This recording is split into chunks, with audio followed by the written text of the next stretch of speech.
Hello, Ronin246 here again with another World War II sword review. This sword, as we're looking at, was given to me by one of my neighbors. He's a very good friend of mine, and he had this. His grandfather brought it back, from World War II back in Saipan. I don't know exactly where in Saipan or what Marine division, or if he was in the Marines. He was in, but this is all he knows of where he got this sword, and I'm showing it today. So it looks like it's been in quite some history. It has some burn marks there all around the saya. Okay, it looks like they used it, I guess, when he was a kid, or I don't know, maybe in World War II. I really don't know what happened there. As I said again, burn marks.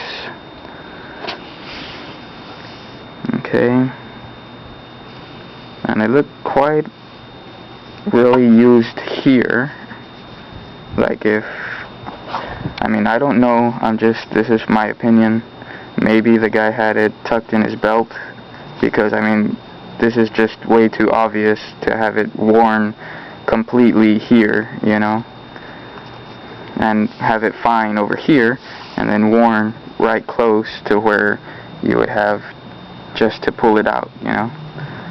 But okay, this is not original, and neither is this. I put that there because it doesn't have the buttons, and it was starting to come off, and I didn't want it to come off, so I put this here so it could protect the leather at least. Okay, from my opinion, this is an iron tsuba, and it's not traditional from World War II Japanese swords.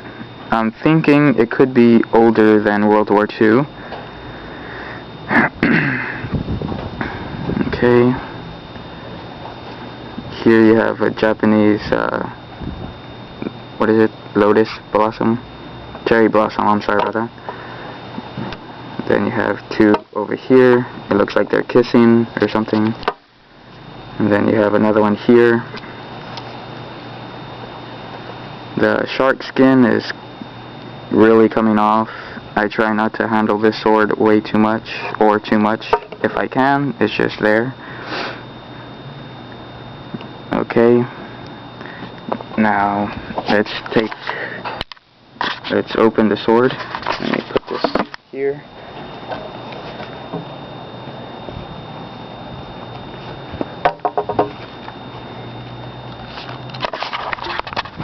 Okay.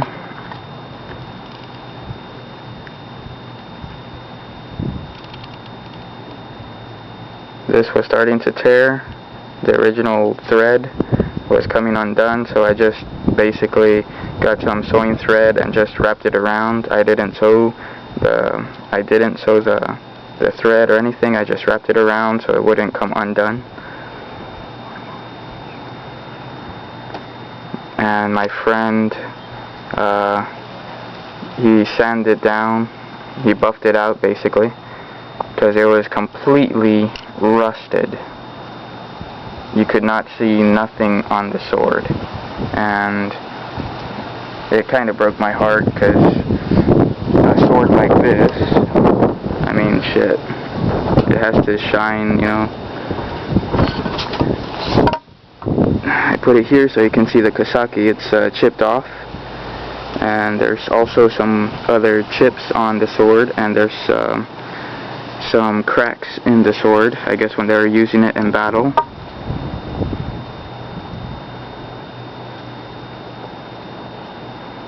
This part right here is copper.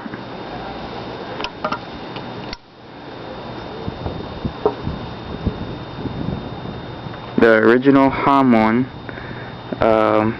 is quite wavy, but we couldn't see most of it because, like I said, it was rusted. But it doesn't show it anymore. But maybe if I can get some kind of polisher it would bring it out. I just don't know how much that would cost. Okay, let me take off the handle because this sword is signed.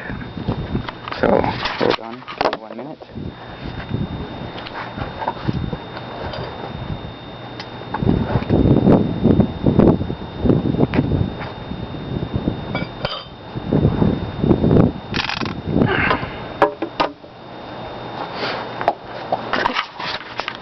Okay, the original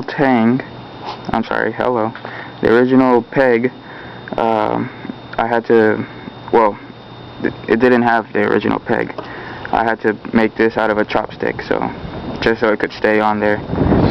Okay, let me put this here so the wind won't blow it away.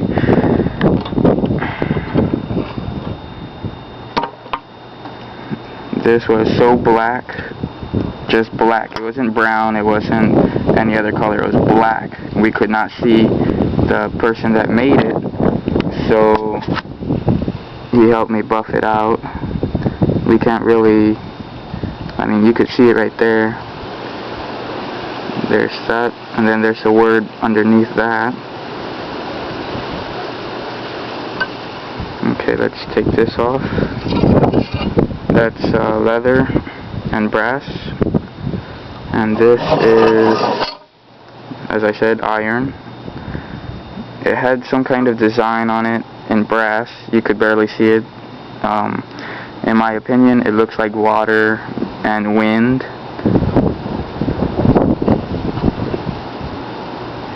It's quite heavy. It's 3 inches by 3 inches across. Okay, again, leather and brass. And then right here you have copper.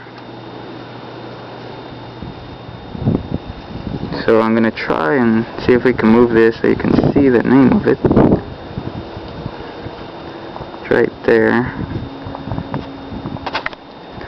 Let me see. Maybe if I pick it up, I don't know. Right there.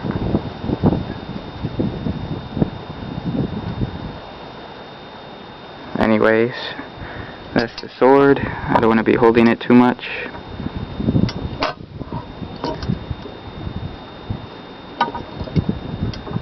Okay, let me put it back together.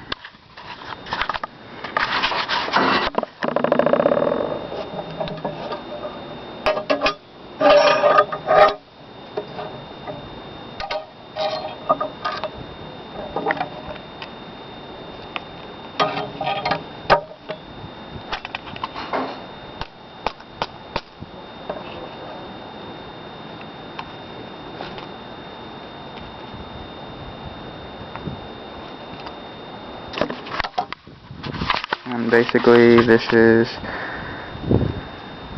more than likely the oldest sword I have,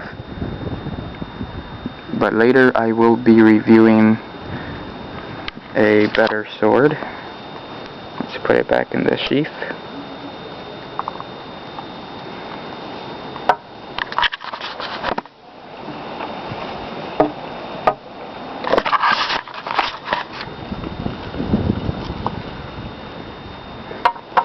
There you go.